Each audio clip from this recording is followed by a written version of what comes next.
My name's Elliot Schoner. Thank you for joining us. This is the 13th grade. Let's talk about the two different ways that you can achieve FIRE, being financially independent with the ability to retire early.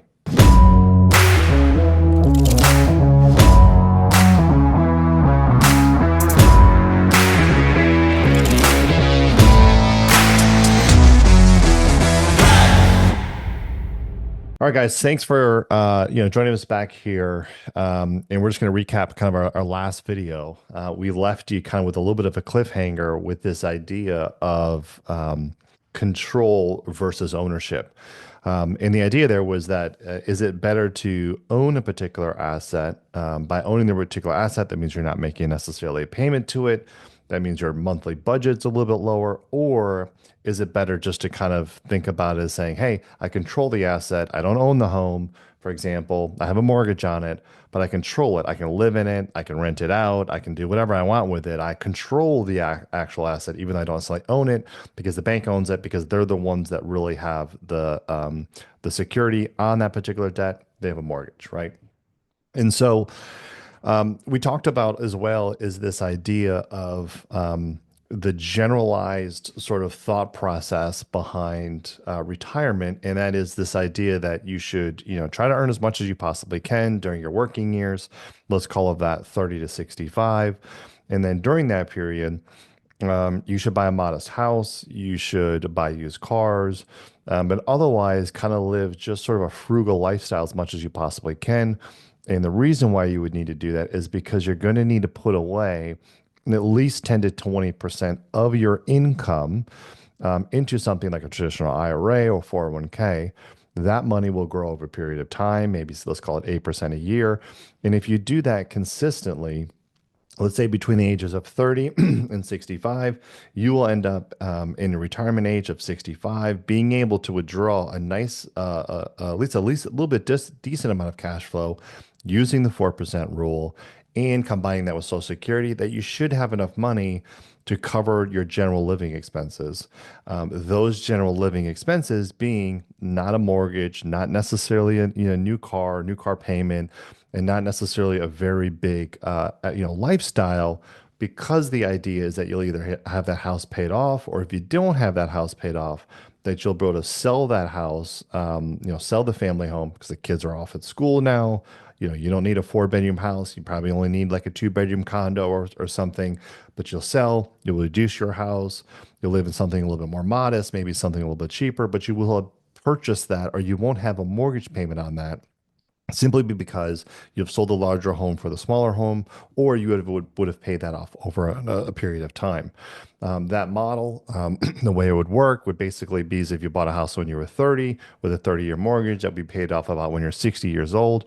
And so it would give no really opportunity for you to kind of really upgrade that house. So whatever your starter home that you purchased when you were 30, 35, that is typically the house that you live in during the entire period, because if you bought a house, say, when you were 30, and then when you were 40 or 45, you decide to upgrade the house to something a little bit larger, which is actually what most Americans do, that would start over. And so obviously, if you took on a mortgage when you were 45, 30 years later, you'd be 75, and that would pass that 65 threshold.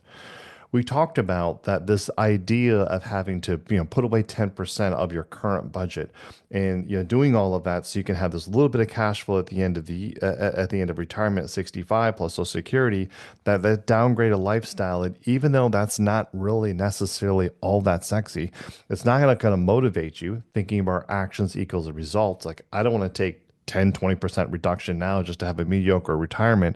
That wasn't necessarily all that appealing. And why would anyone do that? And why even would you be in this course for this long if that's what I was going to be promising you?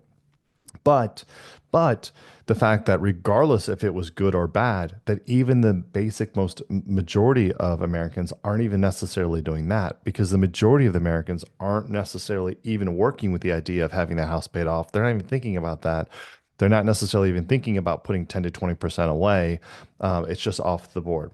So of course we talk about, well, I see wealthy people all the time, or I see rich people all the time. They don't have to downgrade. There's plenty of people out there that are living great retirements out to downgrade. Well, how are they exactly are they doing that? How are the wealthy doing it? Is it just that they make more money so they're able to save more? Like, what is it? Is it about having a better job?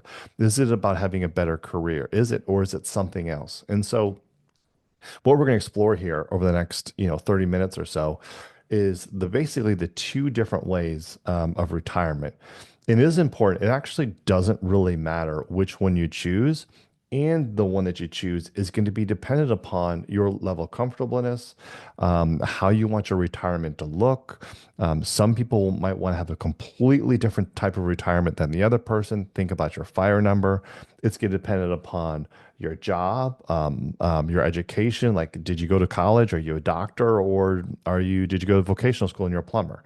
Both of those can have a really great retirement.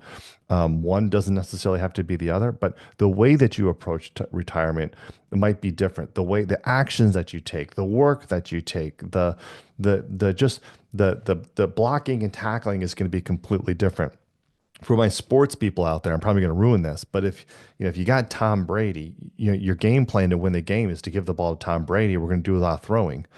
But if you have a great running back and your quarterback is like, so, your game might be, hey, we're going to run the ball a lot. Both of them can end up in a win. Which one you choose, it just depends on what you got handed to you. So this is the parts and the things that are not discussed in any other financial literacy course, any other financial literacy book. I've read them all. It's not there. It's not available. But it's this sort of initial choice between these two paths, understanding what those two paths are, as understanding what those two paths would look like, and then being able to choose them. It's a real choice, and it's a big decision. So it's hopefully I'm excited to share with you today. But let's go forward. And the coolest thing about this is that again, two methods. I'm gonna name these methods the Dave Ramsey method and the Grant Cardone method. And I mean, you could do Robert Kiyosaki as well, but I don't want to go just down that pathway. The reason is because those are two very big relevant people in our particular times right now. Dave Ramsey has an amazing community, tons of followers. Obviously, he's a household name in the financial industry, and his method is, don't have debt, pay down, live frugal, don't take out credit cards, like one pathway, right? And then you go to the flip side of that, and the Grant Cardone method. He is, loud and out there on social media everywhere, and it's just kind of your typical, what people would think about wealthy. He's driving around his jet, and he's got beautiful Rolls Royce or whatever the cars he's got or whatever, helicopters, and he's got obviously gazillion tons and tons of debt or whatever, but is living an amazing lifestyle. Both of those individuals, I want you to go back again. This is why we're building. So if you haven't watched all the other videos, please go back and watch all the other videos. But this is why we talk about what is financial independence. Dave Ramsey and the people that follow him reach financial independence. Those people have chosen a certain type of lifestyle. I would say it's a less risk lifestyle potentially. They're reaching financial independence. They're making enough money to, pay for their living expenses, and they're able to retire and be comfortable, and they're not living paycheck to paycheck and struggling and all that kind of stuff. And then the same thing, the Grant Cardone people are also reaching financially independence, right? They're doing that as well. They're just doing it in a completely different way. One might be financially independent, making $1 million a year. One might be financially independent, making $60 a year. It doesn't matter. They're both financially independent. The point is that you need to choose. The point where most people don't understand or get frustrated, and when people are like, well, there must just be like some secret thing that's happening, or why is it this thing's happening? That's what we're teaching. There's not a secret thing. It's just one person chose one way versus another. What gets frustrating to people is people aren't taught the way of per se what the wealthy do, predominantly wealthy people do, and they're taught the way of the average individual. And the Dave Ramsey method is not just, it isn't. It just is not going to get you to the Grant Cardone level. Dave Ramsey himself is very rich because he sells a lot of books, but he didn't get there because of he worked in a 9 to 5 job and he saved modestly, 10% a year or whatever. He did that because he developed a system, sold a lot of books, does seminars, and now has a whole corporation around it, right? However, there are people out there right now that are, again, they're living frugal, they're doing the things, and they say, well, mom and dad said that I should put money in my IRA and I have a good income and whatever, and they're being taxed to hell or whatever. And they're like, I'm never going to build a Ford or Ferrari. I'm never going to get a $2 million house and the keys. I'm never going to, but I'm seemingly doing all the right things. I don't get it. What is the secret? So we're going to talk about the secret. The secrets are the second way that a lot of people choose that most people won't tell you because the banks want you to be slaves to them, but is the second way. And also the moves that those individuals make to supercharge it because they treat the retirement as a business per se instead of just something that happens to them. Okay. It's purposeful. So one of the things that I think is actually very, very cool is instead of actually even specifically talking about the Dave Ramsey method and talking about the Grant Cardone method and having those discussions with like a conceptual sort of idea behind it, we can actually live it first time. So if I go to it's just a picture of me and my brother and kind of where we grew up. We both obviously grew up in the same household. We didn't have any money whatsoever. I wore hand-me-downs the entire time. We lived in a small, modest, house. I think it was a three-bedroom, two-bath. My brother and I shared a bedroom with each other. For the most part, both my parents worked. Father worked, a primary job, and then actually did a lot of kind of side hustles and had secondary jobs. My mother had a primary job, and then she actually races for a while, but then actually had two jobs. And I think they've really done that like for just basically their entire life, even through college, all that kind of stuff. So we come from humble beginnings. I talked about this, I think, in the first sort of introduction to the video. We both went to school, both went to college, both had to take out student loan debt, all that kind of stuff. My brother met somebody who was a lot more financially modest or frugal than he was. And when they got married and decided to have kids and go forward, they actually pursued down sort of the Dave Ramsey method. And they've been pretty great at it. So we sort of have his sort of firsthand of what that looks like. And obviously he's been very successful doing it, and they're going to have a really great retirement. Myself kind of went down the other pathway, graduated in college, went into work, ended up having student loan debt, ended up like with keeping up with the Kardashians, actually type of lifestyle, flipping over the cars every couple of years. Found myself really upwards to about $40,000 in credit card debt. Luckily, throughout that process, I was able to purchase a home. I sold that home when I actually met my current wife.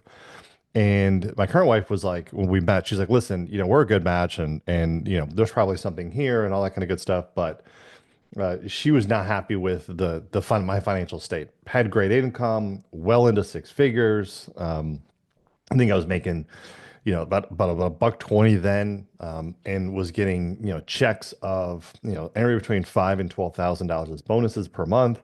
So really just doing well, maybe 250 a year or something like that. But still had this credit card debt because I was driving nice cars and just kind of flipping the cars and doing all that kind of stuff. All the things that people do, even though they have money. And she's like, listen, we can do this, but we gotta get rid of this debt. And I was like, well, we have this house and all this kind of stuff. Like, we'll pay it over time. She goes, no, no, no, no, we're not going to do that. What we're going to do is we're going to sell the house. We're going to move into an apartment. And she was living in and renting at the time while I had a house. And we're going to use the equity basically in that property, and we're going to pay off your student loans, and we're going to pay off the credit cards. And so that's exactly what we did. I actually had just enough equity in the house to pay off at about $19,000 in student loans, and about $40,000 in credit card debt. So we started off going into our marriage basically still with a really great income, but had zero debt whatsoever, but then was renting, kind of just of a reset. And from that point on, we lived pretty frugal. Long story short, we went through business, kind of did our own thing. She was actually a stay-at-home mom. We decided to open a restaurant. We ended up opening a restaurant through the help of her financing the actual space. she decides, oh, while she wasn't a real estate person at that particular time, listen, I kind of enjoyed this. I know it's a stay-at-home mom, but maybe I'll do some of this on the side. I can just kind of contribute a little bit. Got a real estate license.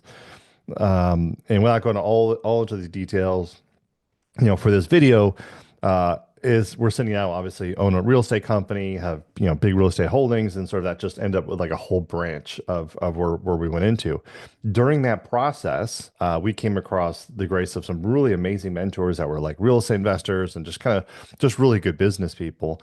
And through them, they really started to open our eyes. And up until that point, I'll be honest with you, we were just kind of doing the same thing that everyone else does, like contribute to the 401k, maxing out, doing all that kind of stuff. And they're like, no, no, no, no, because we were doing decent.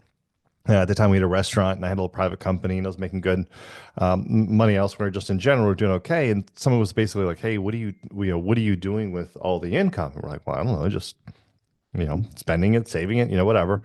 And they said, what are you doing about taxes? And I was like, well, I don't, what do you mean taxes? He's like, you're probably getting killed on taxes. I'm like, yeah, of course, it sucks. Taxes suck or whatever. He's like, no, no, no. And so they started us down this pathway, introduced us to a couple of books, Tax-Free Wealth, Rich Dad, Poor Dad, those kind of classics, if you will. And kind of just started talking to us, and we got to be like a really great relationship with them, and introduced to other people, and it kind of grew from there. My circle of influence completely changed, and from that point forward, all I can tell you is that like I kind of saw for the first time, and I realized at that point in time, like what I had been doing was god awful in college in period when I had gotten the credit card debts and all that. But even after that, where I was applying that good income, just putting it towards like an IRA and all that kind of stuff just really wasn't. It wasn't going to put me on a path that was going to be, of success, right?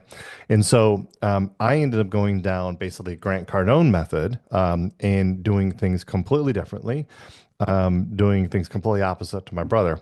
So today we can sit there and both my brother and I are both obviously successful financially. We're both going to reach financial freedom, financial independence. He could definitely probably already do that already. He is 3 years older than me. I'm 44 right now as I film this, so he's 47. Definitely won't have to wait till 65, and just doing well. And so we're both doing well. We could both retire. We could both have financial freedom, different levels, different, let's say frequencies or whatever, different baseline sort of burn rate as far as financing.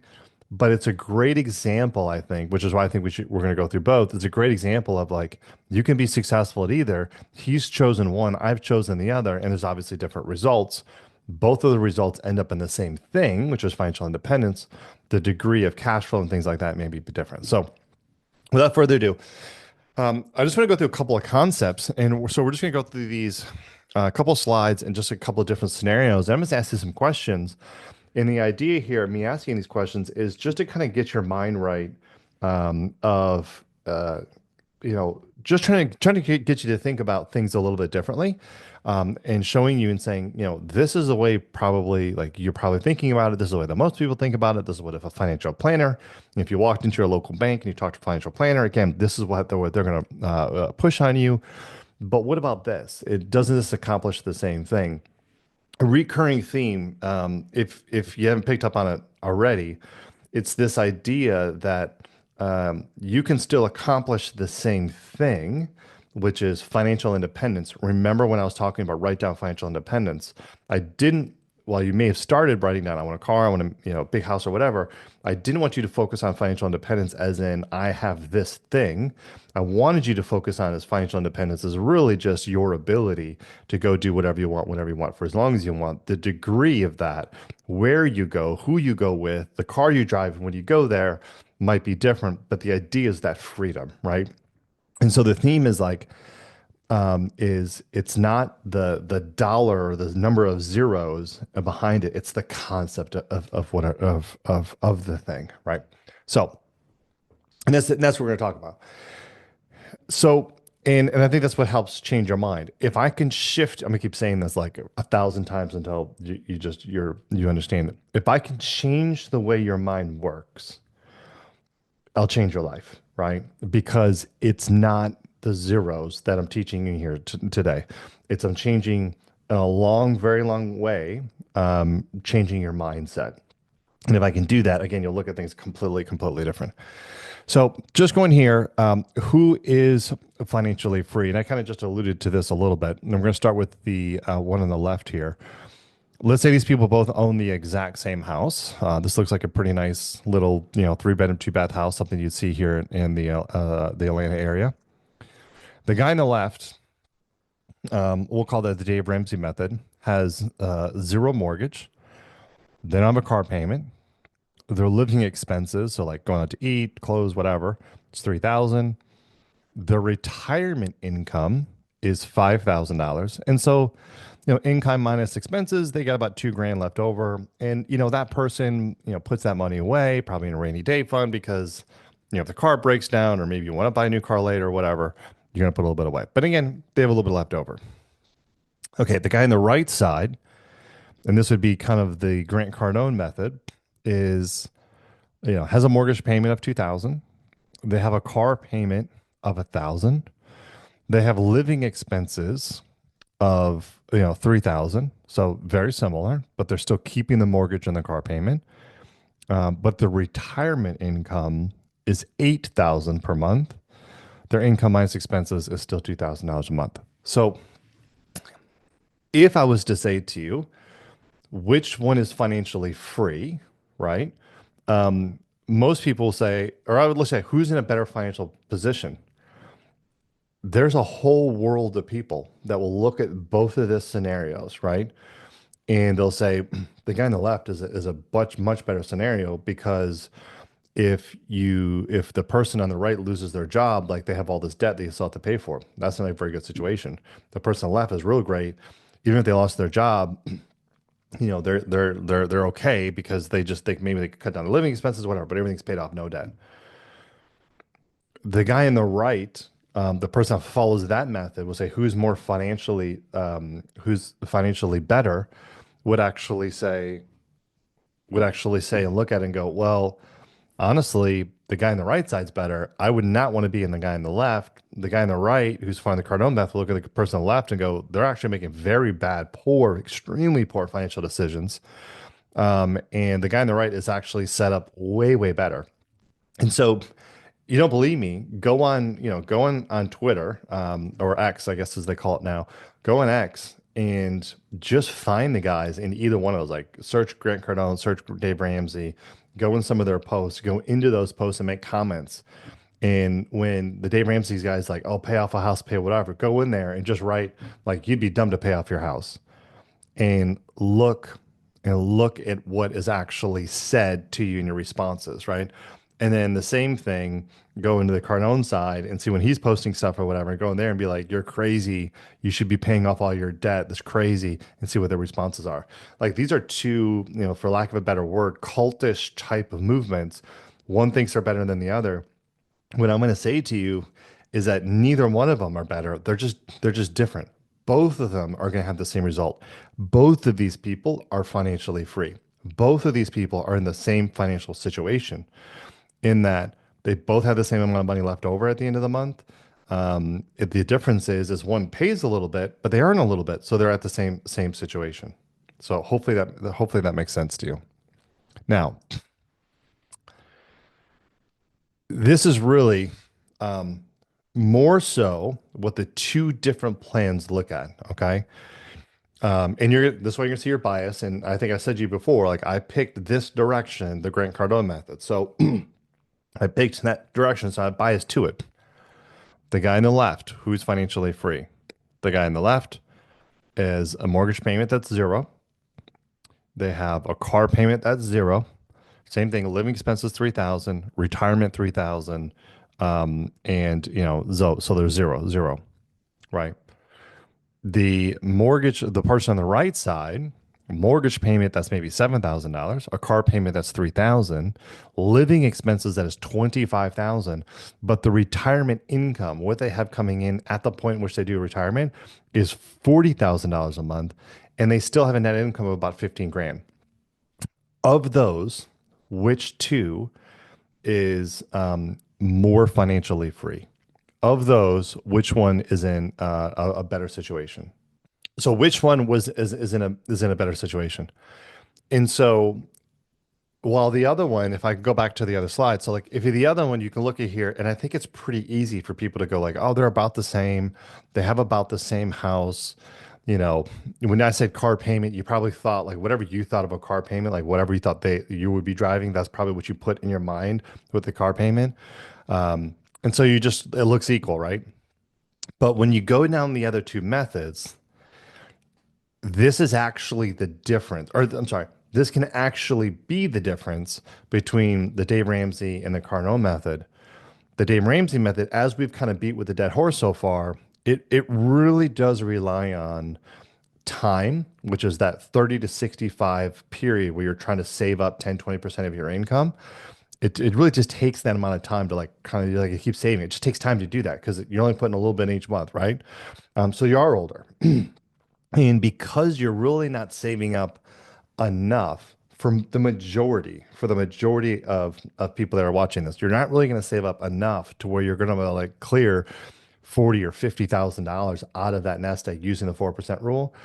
In most cases, you are going to live in kind of like just a kind of a basic house, not necessarily huge, not crappy or anything, but just kind of just an average house. And you're probably going to have to drive like a Toyota Corolla or something kind of just a modest sort of vehicle because you can't spend a lot because there's just not a lot coming in.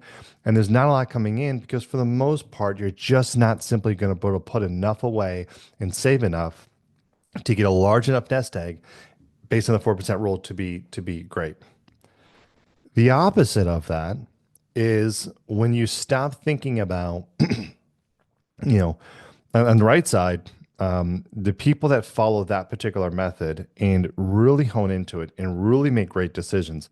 And this course is not about the left side, living that life. This course is really about the right side and living that life, right? So, in like in a life in abundance, you really do end up in a situation where you can have, a mortgage payment or a house that's, 7,000 square feet. And maybe the mortgage is, 7,000 is probably too much, but like a huge mortgage payment. You can drive a really nice fancy car. You can have a high living expenses because I don't know, you have a private gym and you eat out all the time and you go to any restaurants and you always get appetizers and drinks or whatever. And you can travel around the world and you can have a pretty big baseline burn rate. But the retirement income, because of the way that you created it, is consistent, it is forever, and it can be significantly larger. And the reason is because it's how you're actually it's just what you're doing. Like you're just doing something completely different. And again, this is gonna be another slide, but like you're just doing something different. So it's very likely when you're in the Cardone method, the idea you're doing that because you want, well, it can be higher risk. It takes a lot more work, I would say, and grit. You can make significantly like 10x more to take Cardone's is a slogan there, like 10x more. You really can do that much better by doing that by just actingly different. So just based on this, without even going further, you might ask yourself and say like, well, then why would anyone do the right side, right? Well, the reason is because the wealthy and the rich know the right side. Okay. I'm a firm believer that we don't teach financial literacy. We don't teach the right side in some of these things going forward because if everyone did it, it wouldn't work, right? If everyone was an investor, well, then who's the one that's like, then everyone's an investor. Like someone has to sell and someone has to buy. You're either the person buying or you're the person selling. The person that's selling is making the money. The person that's buying is giving their money to the person that's selling. Wealth is about a transfer of funds. And it sounds really bad, and I get this, I understand it, but it's about taking money out of other people's pockets because you're providing a good or a service or something and moving it into your pocket and then you keeping it, right? And so we don't teach the right side very much. We don't teach that because we need people to be consumers. We need people to kind of keep paying off their debt. We need the certain amount of people, and it's just again, it's going to be more complicated, which you get to see in a second. If I tell you, listen, go to graduate high school, go to college, graduate, go get your 9 to 5 job, work in that, just put a little bit away, pay your taxes, and then just, chill and hang out and watch football. Like that's one way, right? And that's very consistent. We need a lot of people doing that, right? if we told everyone, well, don't do that and do all this, like it wouldn't the society that's very easy. Society would work. If we were to teach you, which we're about to teach you, all of these different ways and all the different ways that you can make money and all that kind of stuff, it's complicated, it's intricate. And not only do you have to take this course, but you're going to need to read, 5 or 6 dozen books probably. You're going to want to listen to a lot of different podcasts. You're going to have to put in the work, but work equals reward, right? And so that's the idea. So we don't teach this because most people, one, aren't going to do it. They know the risk tolerance for it is too complicated. And a lot of people just want to go in, clock out, go home, hang out with the kids, Netflix and chill, watch sports in the weekend, and that's that. The people that choose the Cardone method in general work all the time, but we don't work all the time. Like I'm always working, but I'm not really working, right? And we're doing that because we're trying to establish a certain type of lifestyle. But when we establish that lifestyle, the cool thing is the way you do it is it never goes away. It never has to decrease. A retirement on the left side is obviously then about slowing down, lesser house, not traveling, not doing whatever. The part on the right side is having a more income and actually it continuously getting built bigger and continuously getting better. And then hopefully where the generational wealth comes in is it actually is transferred out over to your kids. So let's look at we're gonna break down the two methods. We're gonna talk about it, and we did this a little bit already, but we're gonna recap. Method one, it's much lower risk. Again, the idea here is that you are trying to reduce as much as you possibly can your debt. So you don't want to have a mortgage payment, you don't have a car payment, you don't want to have like really high living expenses. You're probably living on a budget. You're gonna have a modest retirement income, probably a little bit left over, but it's about just less, right? More of a scarcity mindset, which is again perfectly okay. In order to do that, again, pay down as much as debt as you can, save as much money as possible in a qualifying retirement fund like an IRA or 401k, 401k, maybe combined that with some Social Security. You're looking to compound savings or you're looking for compound interest, right? And so the idea is to save, kind of a big, large lump sum of money, and then draw down that money over a period of time, based on your estimated lifespan. So if you work with a financial planner, while they use the 4% rule, they could be maybe a little bit aggressive because they say, well, and there's all these models and it's all just math, right? But they'll be like, hey, you have $1 million, so we're going to take out this percentage. And we know if we take this percentage based on historical rates and returns, that you'll have enough money or you'll never run out of money until you reach age, 100. And then you go like, oh, I don't think I'm gonna live till 100. I don't think I'm gonna live till I'm 80. The average life expectancy is, I don't know, whatever, 72. So let's just put 85. So, okay, so at 85, you can withdraw this much. And so there's this calculation. And the idea is just think of a big bucket of money. And then every month you just take out a little bit of money and you take out a lot of money. And if you take out too much, you're going to run out and you're going to have to go work, right? At the age 80. If you take out just too little of amount, then you could potentially die and have this big nest egg that you're like, man, I could have lived a better life. I should have taken out more. So it's like this balance of like, how much can I take out? The bigger the pot, the more you can take out, right? The smaller pot, the less you can take out. The pot that you have, if you think you're going to live really a lot longer, the smaller amount you could take out. If you think you're only going to live a short period of time, the larger amount you can take out. And so the idea is like if I retired at 75, I can take out a larger percentage because my life expectancy might be 85. If I retire at 40, well, I could be taking out of that pot for a lot more years. So I could think about that. And in most cases, if you're doing things correctly, you're reevaluating that at least on an annual basis. You should be probably doing it on a quarterly basis, especially if you're retired and got nothing else to do. Why not just sit around and count your money all day long? But you're reviewing that every year so that as things change, you can actually make those adjustments. But like as I just said, the amount of money, if it's you take a large sum of money, the amount that you take or the amount that you need is dependent upon your FIRE number. So we wouldn't just necessarily retire and then say, oh, I can only take out this amount, right? And kind of what I just said, like, oh, I have a million, and if I have a million, I take out 4%, then I can take out, this is how much I'm going to get. I better figure that out. What most financial planners want you to do is you want to sit with them at 30 or 25 or whatever, and say, how much do you need or you think you need based on your lifestyle, based on your financial number? And then this is the amount, kind of reverse engineer. This is the amount that I need to save so I can meet that financial number. You don't want to just guess on either side. You want to say, this is how much I need at 65. So let's work up to that based on 8% return or historical returns. And you're going to make those adjustments every quarter, every year. Oh, I got to save more. I could probably save a little bit less, whatever, to get up to the age. And then when you're 65, you redo that calculation. Okay, I think I'm going to live this long. How much can I take out, and does it work? So, and a good financial planner will do the numbers all the way up to it and the numbers all the way behind it.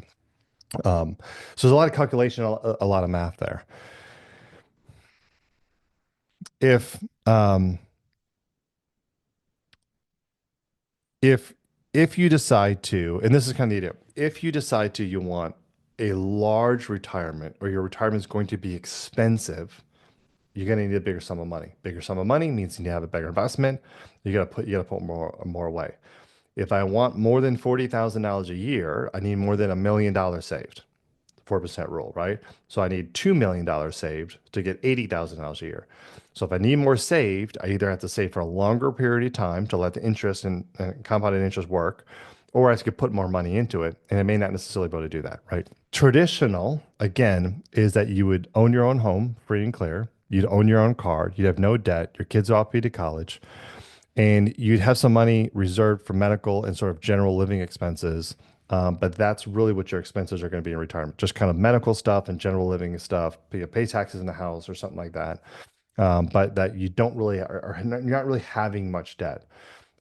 It's usually as advisable not to do any kind of retirement. If you have debt, the only way you would do that is if you did have enough nest egg coming in that you could cover that debt until it was paid off.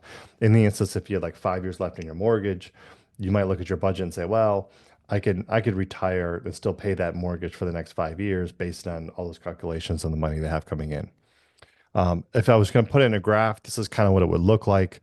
You're starting off young at age 30, and so you're saving, you're saving, and along with saving, you're getting compounded interest, like the money's growing because you put it in stock or put it in the market. And then you get to this period that's kind of like a peak, and this is what I would call like retirement. And then from this peak, you sort of slightly start to draw down, draw down, draw down, draw down, draw down, and you kind of just draw down over the whole entire period. And you might draw down only where you don't touch the primary balance or the principal balance. You may draw down where you do take it. It just kind of depends on your own risk tolerance, what you want to leave to your children. We're not going to get into that too much. We covered this earlier. How long would it take you to get to $1 million so you could get the 4% rule, so you could get 40 grand, plus a little bit of Social Security to maybe have a modest 5 grand or so a month to save. And as we talked about, from 30 to 65, you have to save about $500 a month, earning an 8% return in like some kind of an index fund. Now, let's go to talk about the opposite of that. Okay. The Grant Cardone method says that I'm not going to pay down debt. Not that, I'm not talking about credit card debt. I'm talking about like a mortgage, an auto loan might be okay. I'll put a business loan in this, like an SBA or something like that. The idea here is instead of getting a big, large lump sum of money, okay, and then taking that money and then drawing on a little bit like in the fishbowl. The idea is that your fishbowl basically is kind of empty every single month. But so where do you get the money? Well, the money comes from assets that you purchase or investments that you purchase that are producing it. It is kind of similar, I guess, to the Dave Ramsey method. In the Dave Ramsey method, you have $1 million, but every year you get like a 4%, you're getting a little bit of return still on that money. So you're getting some added to it and you're taking some out. With a the Grant Cardone method, you don't really have this big lump sum of money that's sitting around. Instead, you have a big lump or big pile of these things called assets. And assets can be anything. It could be a property, it could be royalties, it could be some kind of a business that maybe you're not necessarily participating in, but you own a person's share of it. And so imagine like the owner of McDonald's, for example. Like the owner of McDonald's doesn't really do anything like now, right? They just get the royalties from the other franchise. Or if you're a franchisor, franchisee, pick your business, it doesn't really matter. Subway, for example, is a good example of that. Like Subway corporate gets money because people are kind of paying them, right? So you'd want to own Subway, and like forever, all the Subways around the world are going to be paying you every single month money. Like you're going to earn money off of that. They're getting a return on investment because you have ownership in something that produces income. So in the best way I can explain it to you is the Dave Ramsey method. You're working a job, and so you're saving a lot, so you no longer have to work the job, and you can just rely on the savings. When you are doing the Grant Cardone method, you're working, you have a job, but instead of taking that money and saving it, you're actually taking that money and you're buying jobs, or you're buying a replacement things to replace your income. So for example, an easy one that we do, which is real estate, I go buy a property. That property provides me cash flow. I still have to pay the mortgage on it, but I'm getting rent from the renter. And the difference between those two is an amount of cash that I can use as a profit. I take that profit, and that profit then replaces a little bit of my day job. And I continuously keep doing that over and over and over and over again, right? And if I continue to keep doing that over and over and over again, at some point I have enough of the income coming from all these little other places to replace my current income. That's when I reach financial freedom, because I no longer have to work because I have enough coming from those particular assets. A very famous person that explains that really, really well. A book I highly, highly recommend is Robert Kiyosaki, Rich Dad Poor Dad, and that's the biggest difference. Poor people, and I say poor people, working class people, work 9 to 5s. They exchange their time for money, and they take that money and they save it, and they have enough saved, and they just draw it down. They don't have to work anymore. The wealthy don't do that. They buy assets, and they put their money into things, not into a savings account, but into assets. Those assets produce income, and that income then replaces their income, and that's what gets them to be financially free. So which one's better? Which one's different, as we talked about? Well, it's again, it's apples and oranges. One, you're just putting you're like a little squirrel, and you made some nuts, and you put your nut, and you put your nut in your tree or whatever, and you're saving, and you're just saving, and you're kind of just, again, you're saving, right? That's very secure. That's very safe to do. The other one, you're taking your income and you're putting it into a business, and that business could fail, right? And that business may not necessarily work out. You could put in a rental property and someone might not buy it. Someone may not rent it from you. A tree could fall and hit the house, and then you got to repair it. Like there's a lot of risk there. So there's things that you need to do to mitigate that risk, but there's still a lot of risk there. So some people are like, I don't want to go do that. I've heard horror stories. I don't want to put in that work. I don't want to own a business. I don't want to do any of that stuff. This is safer for me. And that's kind of the switch. With risk comes reward. With hard work comes reward. So what happens is, and in this case, instead of getting compounded interest, so in the Dave Ramsey method, you're saving money $100, but you're going to earn 8% off that every single year because you put that money in stock. So at the end of the year, if you did nothing, now you have $108. Well, the following year from that, the $108 is going to get an 8% return. So now you have 8% of not just the 100, you have 8% of 108 $8, right? So your money that you made, the 8%, the $8 is now making you money. So your money's making you money. That's compounded interest, right? Where you're actually making more interest every single year because the interest gets added to the principal and that increases. With the Grant Cardone method, or the cash flow method, or the Robert Kiyosaki method, however you want to name it, maybe we'll call it the Elliot method, is you have compounding assets, okay? And what a compounding asset is where maybe you buy a rental property, right? And that rental property is producing you $1,000 a month in positive cash flow. So after all expenses, after all that, you have $1,000 extra. That's $12,000 a year. You're like, oh, you feel pretty good about that. Well, in 10 years, well, not even in 10 years, let's say it's 1,000, let's say in 6 years, right? 6 times 12. So I make $1,000 a month, $12,000 a year. In 6 years, I have $72,000 that asset has made for me. Well, maybe I'm not retired.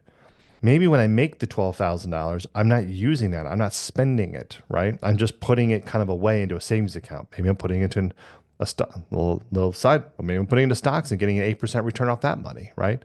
But in 7 years, I'm going to have enough money where that 72,000 I can then use to maybe go buy, put a down payment on another property. So my property is buying property. And so I call that, I don't think I've seen this anywhere else, but I call that compounding assets because instead of just compounding cash, I'm compounding assets. So then what happens then 7 years later? I have two properties. The first one that I bought over my hard earned income, the second one that I bought using just the 12,000 that I have. But maybe over the course of those 7 years, while I was making the 12,000, however I was making the money to buy the first asset, I was probably saving to buy another asset. So what happens is that in year seven, I have my primary asset, the first one I bought. I buy a second asset because I've now been saving for 7 years to buy another rental. But my first rental in itself has been saving for me as well. And that has enough money to buy a third. So now I have one, two, three houses, right, that are now paying me. And let's say they're paying me $1,000. Now I have $1,000 to the first house that's paying me in the cash flow. The second house that I purchased, it has $1,000. The third house that I purchased is now going to produce me $1,000. My income just went from $1,000 a month to $3,000 a month. But let's say it was still, because it's only been 7 years since I started this. And I started this when I was 25 years old. So I'm now 32, 7 years down the pipe, right? And I'm like, well, I don't want to retire at 32. Like I can go further than that, right? I want to do larger. So what do? I do the same things I've been doing. Continue to keep saving for another 7 years. But in the other 7 years, what have I done? I've probably saved up however the income I got to buy the first house. I have enough to buy another house, right? So those three houses have all been also producing $1,000 each, right? And of the $1,000, they've each also saved in their individual accounts 72,000 for the first one, 72,000 for the second one, 72,000 for the third one. And I have 72,000 for my own harder work that probably getting from my 9 to 5 that hopefully I'll put one day bro to leave. So what do? I take my money that I've saved and I go buy another asset. That's asset number four. But keep in mind, my three assets have raised me money over the last 7 years, and they can all then go buy another asset. It's my assets buying assets. But it's not one asset buying assets. I have three assets buying assets. So in year 14, I have my original asset. I have the second one that I bought on my hard-earned income after 7 years. I have the third asset that was purchased from my first rental property. So those three, I buy a fourth off my income now that I'm in year 14, and my three assets buy four more. So now I have seven properties in 14 years that I now own. Each one of those properties, let's say it's producing me $1,000. Well, now I have seven properties that are producing me $1,000 a month or $7,000 a month that I'm earning off of that. But remember, I'm still young, right? Because I'm only 39 because I started when I was 25 and it took me 7 years to get 32 to get my second run. And I went another 7 years. So I'm 39 years old. Maybe I don't necessarily want to retire, but I have seven assets that are all producing me 72 or $7,000 a month. And what that means is that if I have, what that means is that I can take all of that, sorry, all of that, the $7,000 that I have, and in 10 months, what do I have? Enough to buy another property. And then so now I have eight. So I have $8,000 a month. And what do I have 10 months later? Now I have $80,000 to buy another property. So then I buy nine, but now I have $9,000. So what do I have? Now in 6 months, I have enough to buy another property. And so instead of waiting 7 years to buy, I have to another one because it takes so long to save, because I have so many assets, because they're all giving me $1,000, because I have lots of cash flow that's coming, those assets can start buying me a property every couple of months instead of every 7 years. So what happens is it doesn't look like it's really hard, but from like 25, I'm like, oh, I just got my first thing. And from 25 to 32, I'm like, oh, that really sucked. And I'm like, 32 to 39, I'm like, okay, there's something there. Like I'm not making crazy. I make an extra couple of grand a month, but there's something there. By the time you get to 39, you're like, I'm making 7 or 8 grand. I can actually retire right now. This is kind of cool. But then you're like, well, but I still feel pretty young because at 39, still feel pretty young. I wonder, even though I've reached financial independence with ability to retire early, I wonder how far I can go.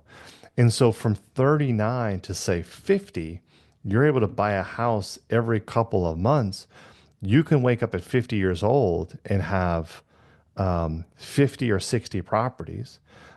They're all making you $1,000 a month, and you end up with the scenario that we have here, which is you have the mortgage payment of 7,000, you have a car payment that's 3,000, you have living expenses of 25,000, you have a retirement income of 40, and you're still netting 15,000. And you can have $40,000 a month coming in because you got 40 properties and you're making $1,000 off each one of them. The cool thing about the Grant Cardone method that is kind of interesting is that that money never decreases per se, right? The cool thing about that is that those assets over the course of that period of time, even though they're providing you a positive cash flow of $1,000 a month, something else is happening. Those assets are getting paid down because the renter's in there and you're paying the mortgage. So remember in the Dave Ramsey method where I said you get a property and over 30 years, once it's paid down, then you have no debt? Well, that kind of happens a little bit, right? Because if I purchased my first house at 25 in 30 years, and if I was renting it out at 55, that house is going to be paid off. And as my houses are I'm adding to them over the course of the years, there's different times, but those houses are going to be paid off. But those houses are also appreciating every single year. So even though I have $40,000 coming in positive cash flow, I might as an individual use that, right? Just to go live my life, but I still have all the equity in those properties or all the value in those properties. And 40 properties at $400,000 is a pretty big, nice chunk of money. So when I pass or I move on or whatever, I can leave either the cash flow to my children or I can leave all those assets to my children. And that gives them a leg up. Now, let's say I have four children, whatever. I can even leave each 10 houses. They can then get the cash flow and then they can repeat that process and grow more and more and more. The thing is that when with the Grant Cardone method, and this is why the wealthy use it, when I pass on, the asset's still there. The cash flow is still there. I'm not using it because I've moved on, but it's still there. With the Dave Ramsey method, it's not necessarily because that $1 million that I saved, the 4% that I'm taking out, remember I told you about how we're doing the calculations to see to make sure you don't run out? Maybe I leave the children in that method.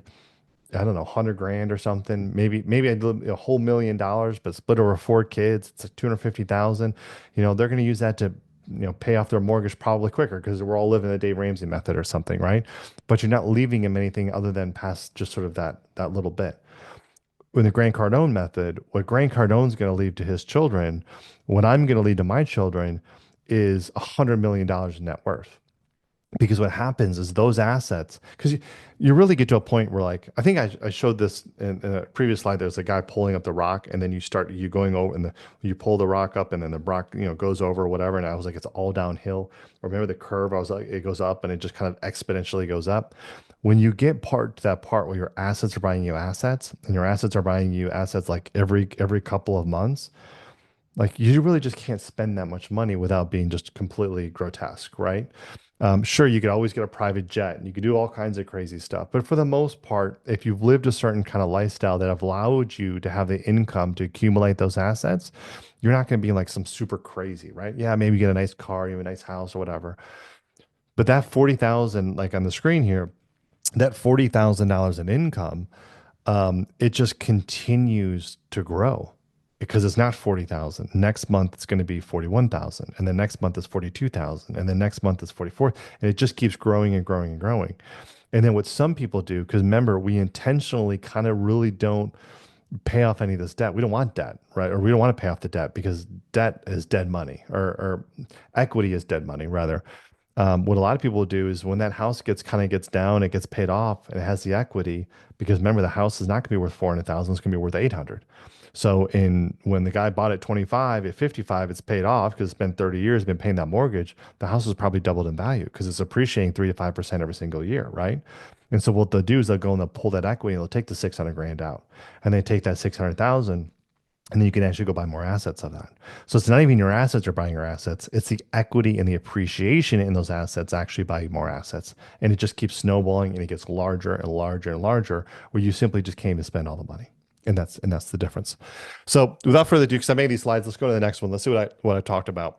So the idea here is with the method two is to acquire assets that those assets will actually give you income. And when you have the amount of assets, depending on the cash flow. So if you have a house and it produces you $500 versus one that's 1,000, of course you would need less. When those assets have enough money coming to you, where you can pay for your living expenses, then you no longer need to work. Um, if, of course, for some reason, kind of the same thing, if your fire number is large, then you're going to need to produce more assets to pay for your living expenses, right? If your thing is really small, then you need less. So the number one thing is, remember, I told you that we need to do is again the Dave Ramsey method. Okay, famous slide. You're going to see it all course long. This is where we are, right? This is where many people reach fire. And what I mean by that is if you live and you're saying to yourself right now, listen, I make 60 grand a year. I only need to make 60 grand a year. Remember a horrific story I was telling you about that you may not be able to live like you are right now because you got to decrease your house. But if you're like, I make 60, I only need to make 60. I don't need to have a yacht and all that kind of stuff. I just want to make 60. You can save and you can use this sort of Grant Cardone method, this asset purchase method, and you reach it there pretty quickly. By the time you reach fire, it's again, it's not oh, can I make it? It's how far can I go? And if you reach your fire number and you stay at your modest fire number and you let those assets continue to grow, what happens after that is grotesque. We'll talk about it more, I think, later in the slide, but you can, it's kind of an honorable thing to do, but you can be what I call like the sacrifice generation. And what I mean by the sacrifice generation is if you've been in a family where everyone's always been poor in your entire family, you're going to learn some things here of how to accumulate some pretty big wealth. You could not use any of that wealth. You might say to yourself, listen, you know, I never had anything like me. I never had two nickels rubbed together. I can live off, 100 grand a year salary, no problem. I may make 4 million a year, but I'm not gonna go spend it because I want to use all of that money. I'm gonna sacrifice sort of a little bit of my happiness or a better life I could be living based on finances, right? And I'm just going to put all that into assets and things, and I'm just going to set up the next generations, and I'm going to set up all the grandkids, because if I can give them all a head start and I can teach them every single thing that I'm doing, and they're like, if I start off with nothing at 32 and now where I am, imagine if I could start them off at a crazy spot in their 20s, what can they compound that to? You can get to like, billionaire status. Maybe I want to sacrifice to give my kids the best opportunity to do that. And that's the point of this. That's actually the point of the book that I wrote, If I Was Your Dad. And that's actually the point of this video, is not necessarily per se for you, but actually for my children. While I'll be able to teach them forever, the idea there is that I'm going to teach my children how to do that so that they can carry on what dad did into the next generation and 10x what I did. So I might feel very successful leaving this world and going, yep, I'm at $100 million, but I want them to go like, oh, can I move that to something a billion or whatever or beyond it. So let's summarize both methods, and then we're going to talk about the path we can go on to. Dave Ramsey method is about capital preservation. It is about a decreasing pot of money over time, or maybe not, but using the 4% rule. It's about reaching the millionaire status with the majority of this wealth being tied up in the home's value, um, and providing the financial security. So tied up in the home's value because you buy houses worth 300,000. By the time you retire, maybe it's worth six or 700,000. You sell that particular property, you take a lot of that equity, you use that for your retirement. You live in a smaller house, with no mortgage, and then you're just sort of living off that 4% rule, living off that nest egg, that fishbowl of money that you have. The cash flow method, the Grant Cardone method, is about a consistent increase in capital or cash flow over time as the value of your assets increase. Because the cash flow can be, and I'll make this a disclaimer, because the cash flow can be inconsistent, meaning like maybe not all the houses are renting all the time, whatever, maybe business is doing well and then it's not. It's usually best to use a 3x rule. This is what we use, meaning that if my fire number is, say, 60,000 or $5,000 a month, I'm really looking for assets to be producing me a cash flow of about $15,000 a month before I'd want to pull the trigger and say I'm going to retire. I wouldn't necessarily want to go, hey, I now am making $5,000 off my assets. That's all the money I need to live, equal, equal, I'm out. Because if someone doesn't pay you, you can run into trouble. Again, it's higher risk, very much higher risk. Okay. And so we like to use the 3x rule, like try to get enough. So if things decrease, you're still really good. Um, you are the idea that there is you put basically no equity in any one of the properties. So equity is the difference between what the property is owned versus what you owe on it. So on a mortgage, if the house is worth 400,000 but the mortgage is 200,000, you still have a bill of 200,000 but there's 200 in value. If you sold the house, you would get the 200,000. You'd have to put the other money back to the bank to pay them off, but the equity is 200,000. The idea with the Cardone model is you wouldn't necessarily want to do that because equity is dead money. Okay. It's not doing anything. It's not appreciating. It's not doing anything. So even the Dan Ramsey method, imagine you have a house and it's $1 million and you paid it off. Once you pay it off, you have $1 million in your house, but it's no longer building anything. It's not building any sort of cap. It's not in the stock market. It's not doing anything. It's just equity. It's dead. It's dead money. The Grant Cardone method, everything is based on this idea that you need to have your money making you money, right? And so you would never have equity just sitting in a property because it's dead, it's not doing anything. So we pull that equity out. So it's about owning nothing, but still controlling all the assets. I may control 40, 50, 100. There's people I know have 3,000 doors, 3,000 properties. I may control 3,000. I may technically not own any of them because of the mortgages. Like the banks own all of them, but I control them and I'm earning a crap load of cash flow. Control versus ownership is very different.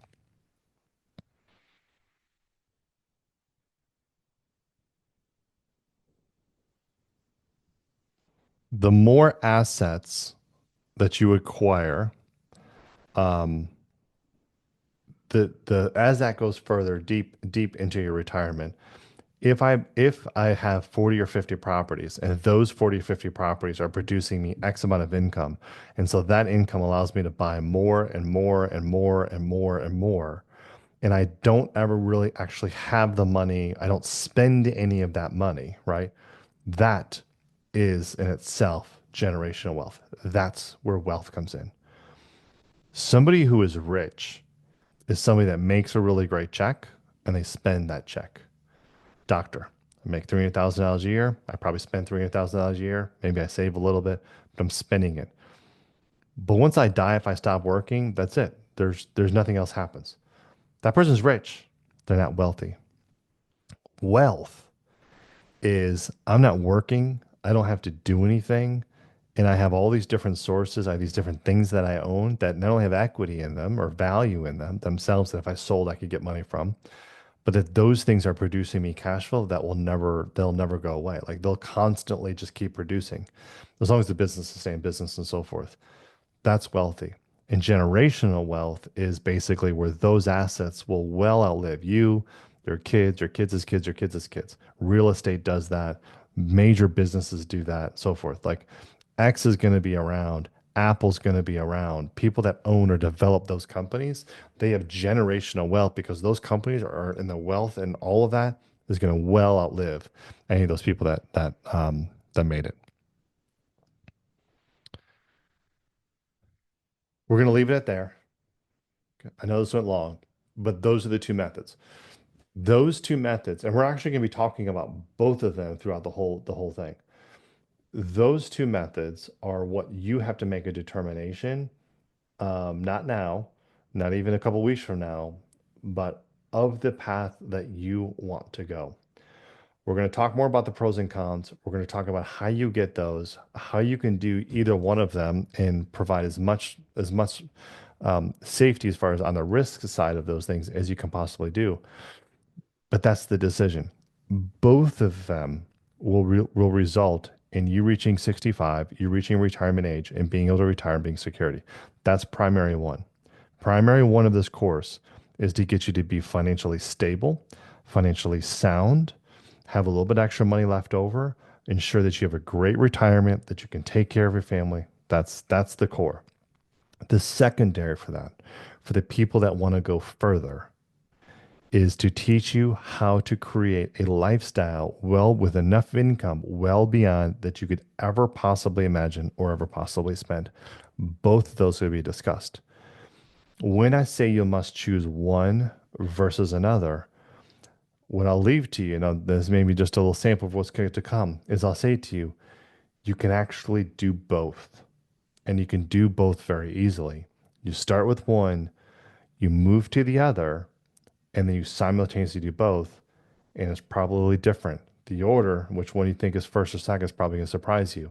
But you can do both. So that way you have a sound stability in one and the possibility and the fruitfulness of the other. Until next time.